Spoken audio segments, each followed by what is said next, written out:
Hey there, TouchDesigner developers, Jack DiLaura here with the Interactive and Immersive HQ.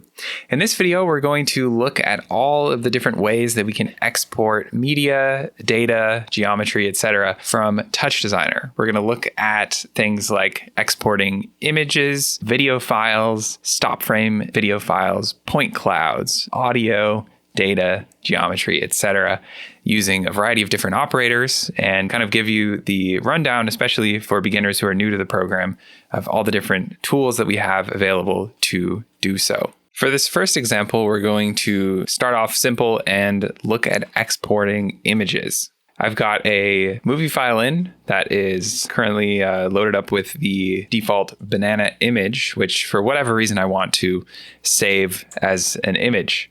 So I've got the movie file out, connected to it. Whatever we want to save as an image or movie file, etc., we will connect to the input. And then we'll go through and have a look at some of the settings that we'll need to change to get ourselves an image output.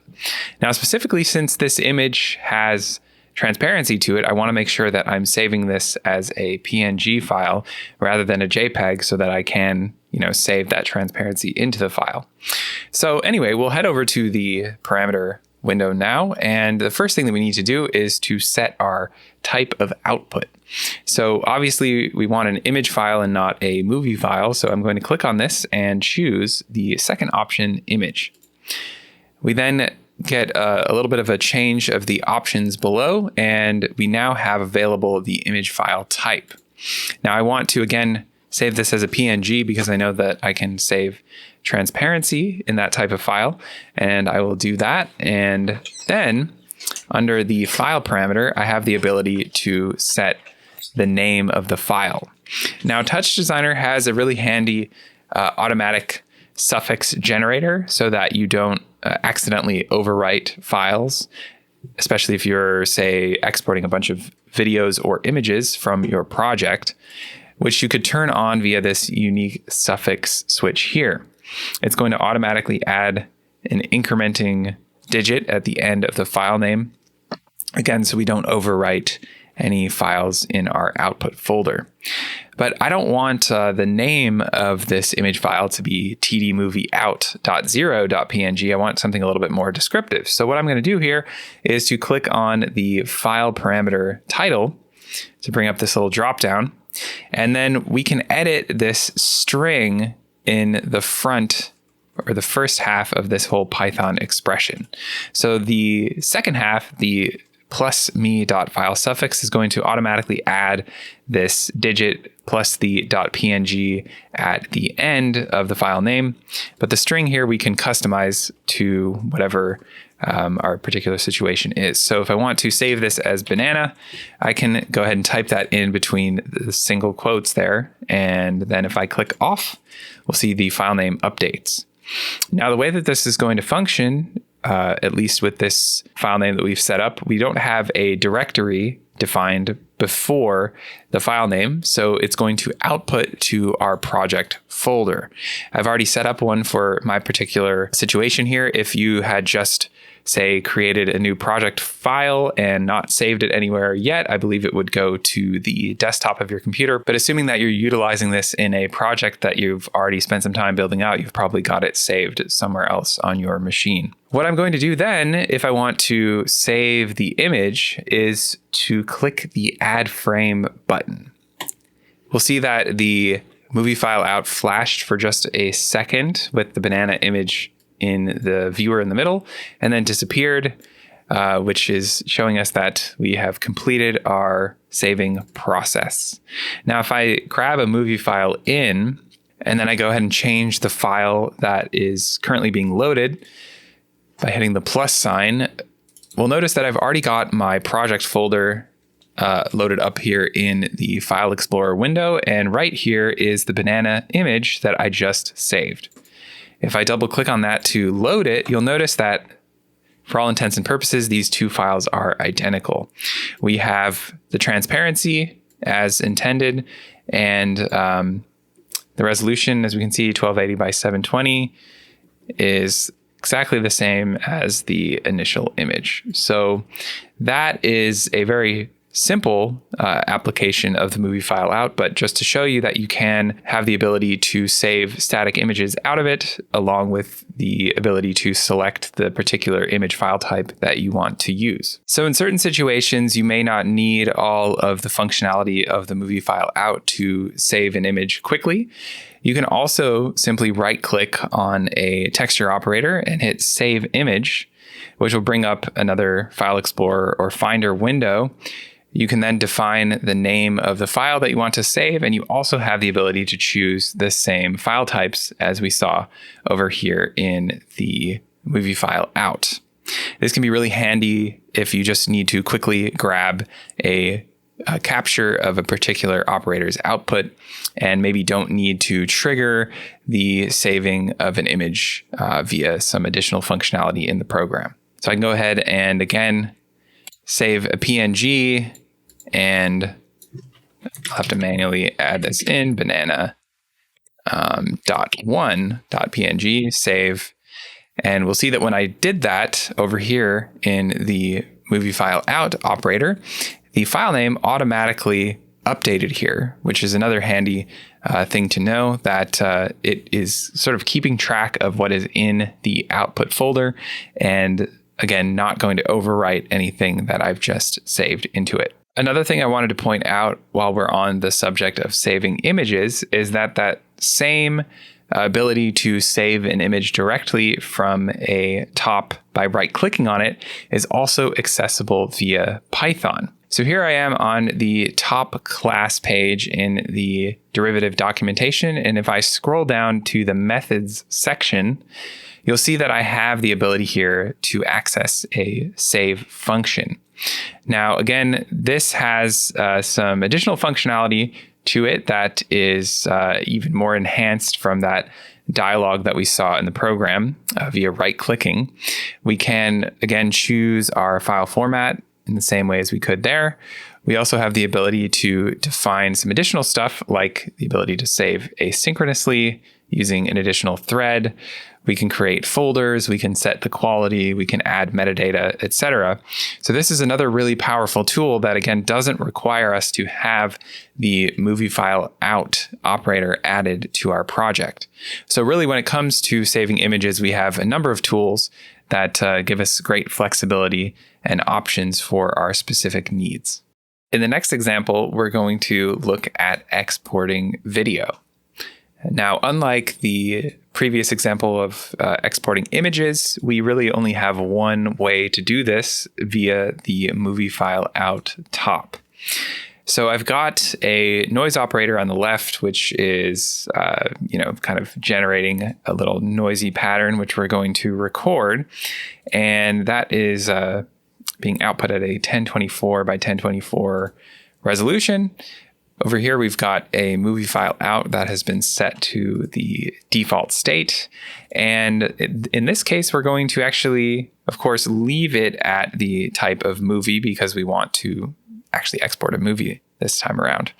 For the video codec, we've got a bunch of different options. These kind of vary from the more economical in terms of their size to kind of professional level, high size, high resolution output. We've also got some options that are good for playback of large video files like the HAP and NotchLC formats. One of the most common options to use, especially if you're just looking to export for something like Instagram or YouTube, etc., is the MPEG-4 option.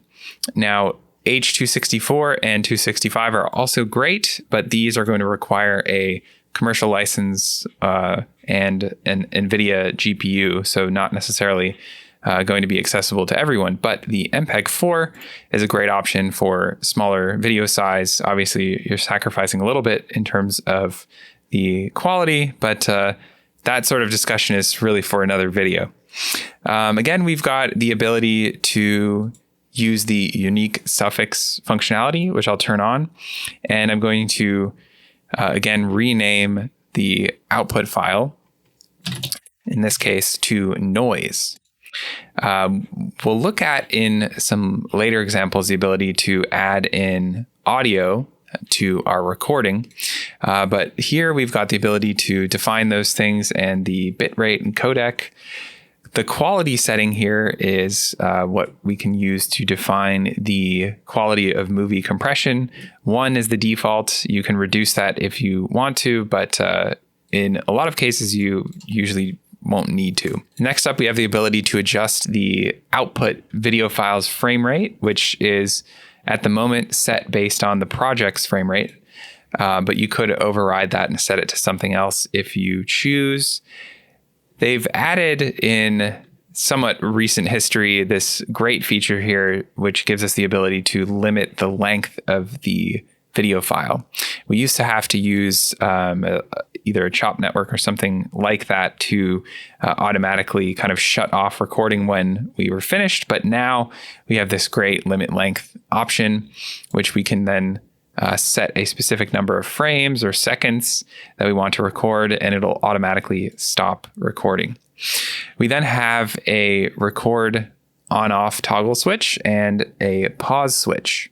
So to start recording, we could simply just click the record button here, and it'll record until it hits that limit length that we've set of 600 frames. And we could pause it at any point during that recording.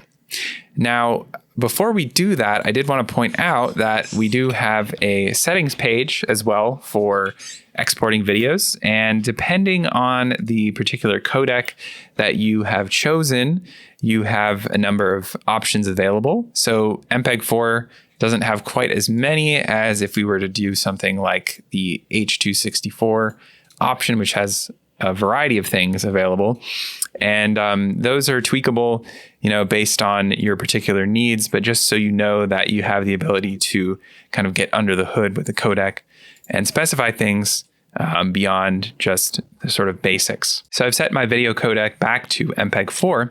And again, before we hit this record button, a really important thing to do is to turn off the real-time switch at the top of your TouchDesigner window. Anytime that you are going to be recording video files of your project, it's really helpful to turn this real-time switch off. The real-time switch is going to try to keep the project running at the rate of 60 frames per second, but that means that in certain situations, it will drop frames to keep up that performance. When we turn the real-time flag off, we instead are telling TouchDesigner that we don't want to be skipping any frames. We want to process all of our frames, which is going to give us a cleaner output in terms of our video file without any skipped frames in the file itself.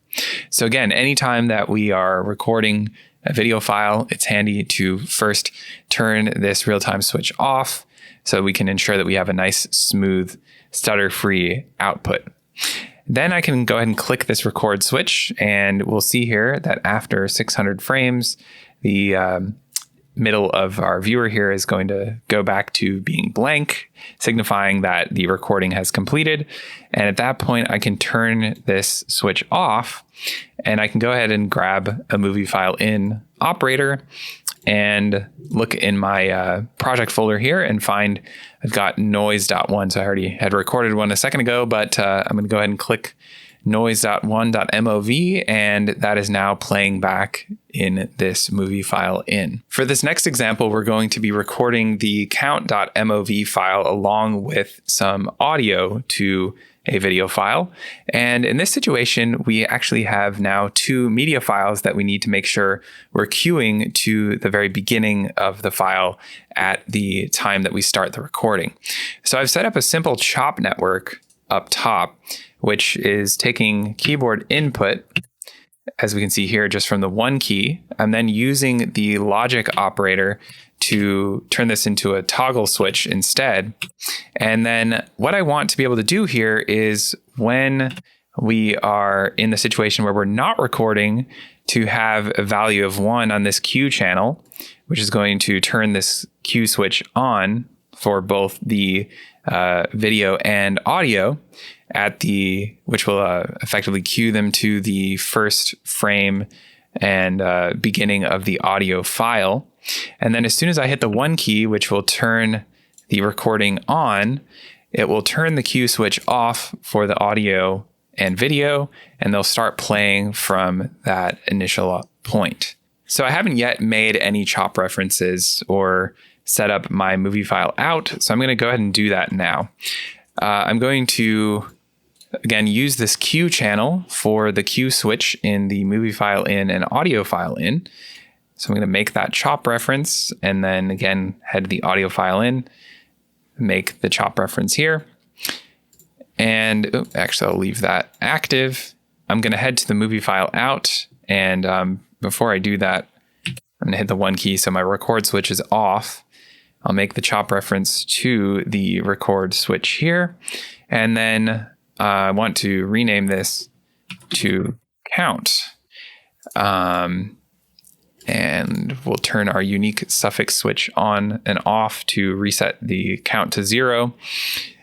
The last thing that I need to do is to provide my null here for the audio chop in this parameter window. Once I've provided an audio chop, that audio again is going to now be recorded into the video file as well as the video content. I'm going to set my bit rate here maybe to something a little bit higher than 128 kilobytes per second. And once I've got all of that set up and ready to go, I want to make sure again that my real-time switch is off. I'll hit the 1 key and off we go.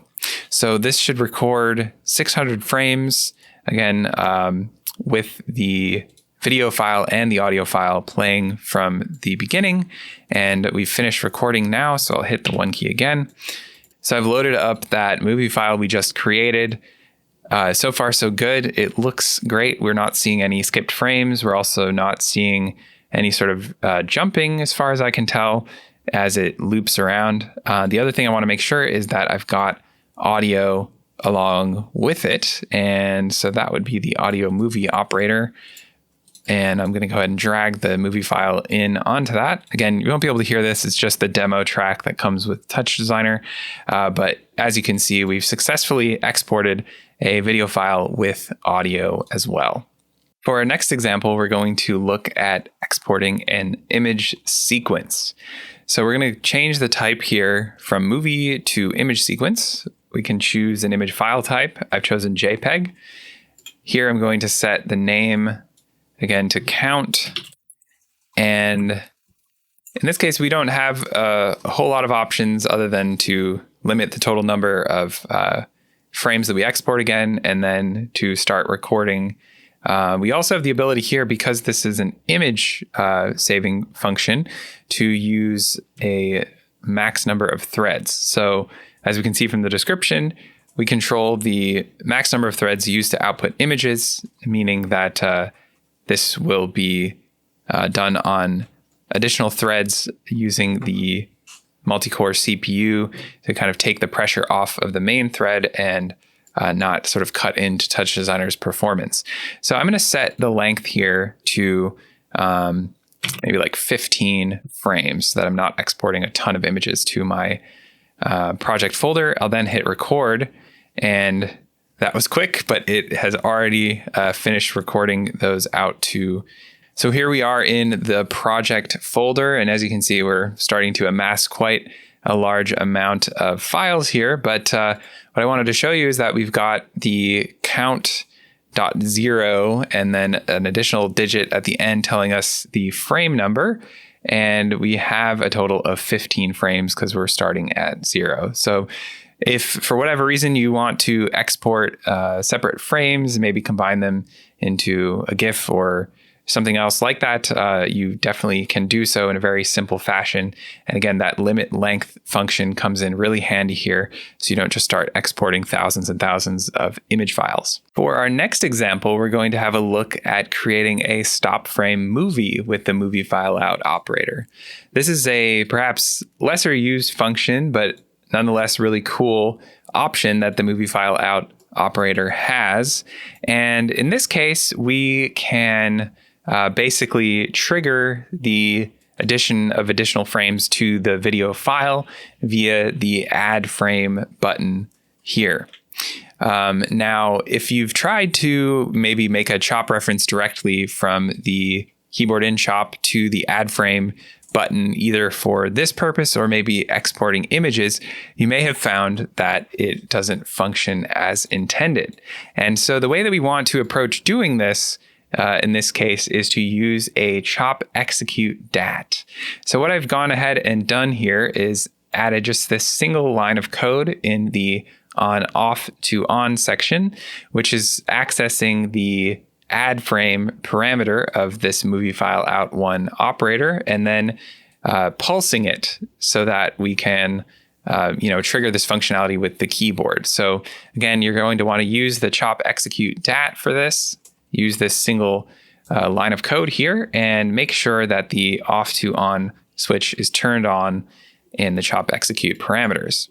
So with that said, we can then start recording our stop frame movie and trigger the recording via hitting the keyboard. So I'll turn the record switch on here, and I also might want to limit the length so that this file doesn't get extraordinarily long. Maybe I'll do something like 100 frames for this particular example. And then anytime that I hit the one key on the keyboard, we can see that I'm adding additional frames. So because this is only being triggered when the incoming chop channel goes from 0 to 1, we can't hold down the key and trigger additional frames. But that could be easily set up if we use, for example, the while on channel in the chop execute dat. Anyway, I think that's enough frames for now. I'm going to turn the record switch off. And again, we'll take a look at this with the movie file in top and see what we've got. So here's my stop frame movie file. Well, things are looking a little bit chaotic because I was jumping all over the place in terms of the input as it was being recorded. But if we slow this down, we can see those individual frames as they were recorded. So again, not necessarily going to be something you use all the time, but it is really handy to have it available. Again, though, you can use the same method of triggering the add frame pulse button for saving images via chop channel trigger as well. For the next example, we're going to have a look at using the movie file out operator to save a point file. And so I've got here a demonstration point cloud of a sphere, which I'm then modifying via this limit top and kind of making the shape fold back in on itself, which I want to then save as a file that I can bring into the program later on. So I'm just going to reset my movie file out parameters to their default. And what we can do to save, again, a point cloud file is to use under the image type, the image file type of OpenEXR. We can then, as usual, change our name to maybe point cloud or something like that. And then I wanted to point out also that we have the ability here on the EXR page to add in some additional content. So when working with point clouds, at least in this current state of things with tops, we will have to use multiple operators to define different attributes that are associated with the point clouds. So we have the point position maybe via this operator, but if we wanted to then save a color for each one of those points, we would need an additional top to do so. And so we have the ability here to add in additional tops and save that data into this file as well, so that it doesn't have to be spread across multiple operators. So that's a really cool function. We have the ability here to save as a point cloud, which again is going to add in some additional data to make it easier to automatically load the file into a point file in top rather than a movie file in top. So I'm going to turn that on, and then I will go ahead and hit add frame here, and we'll see that that kind of flashed for a second. And if I grab another point file in, and this time I've got tons and tons of stuff in this folder. I'm going to click the pointcloud.0 file that I've just added. Now, what I'm getting here is a little warning flag that's telling me that the following fields are not available in the point file XYZ.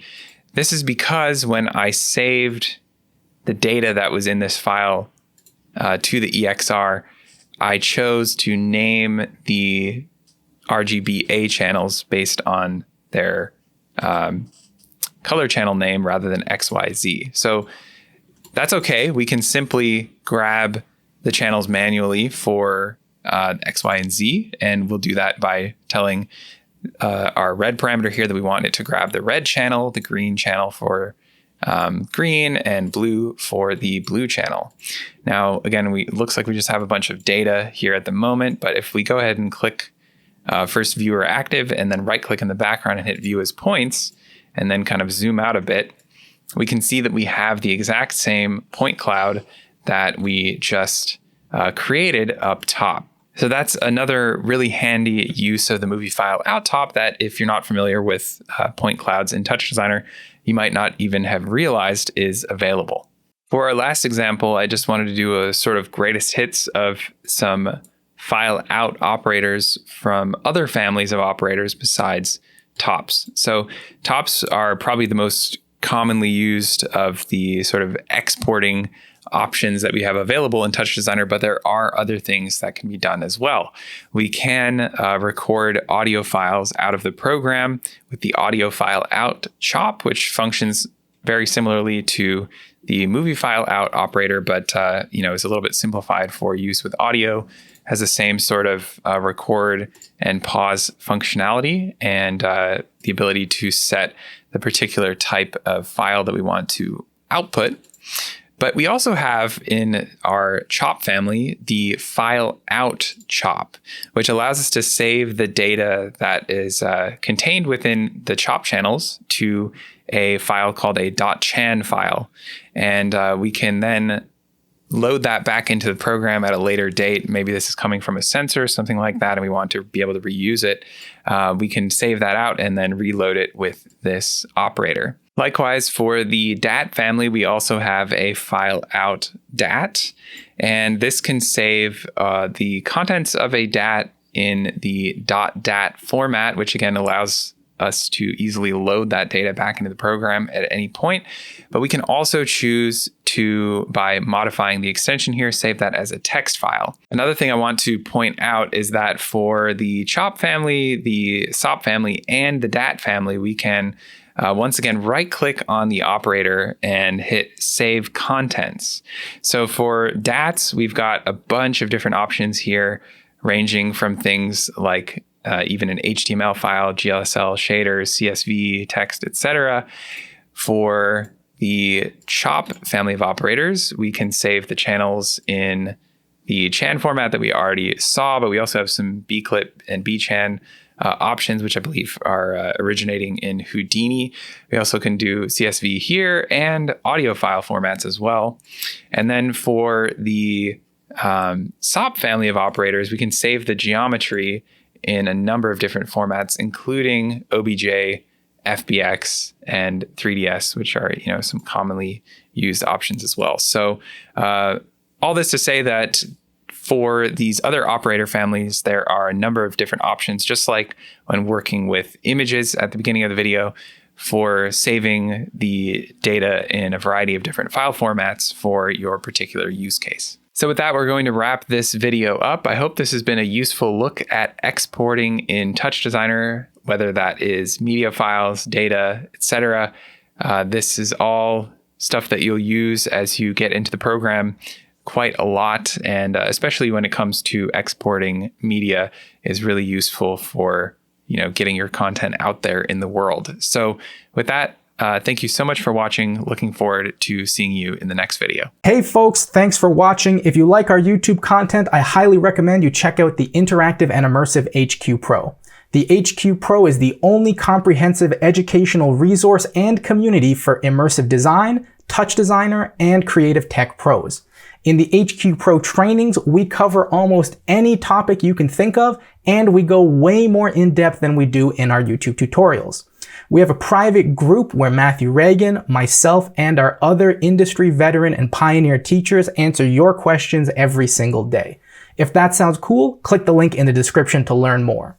And if you enjoyed this video, hit that like button and don't forget to subscribe for more free TouchDesigner and Immersive content.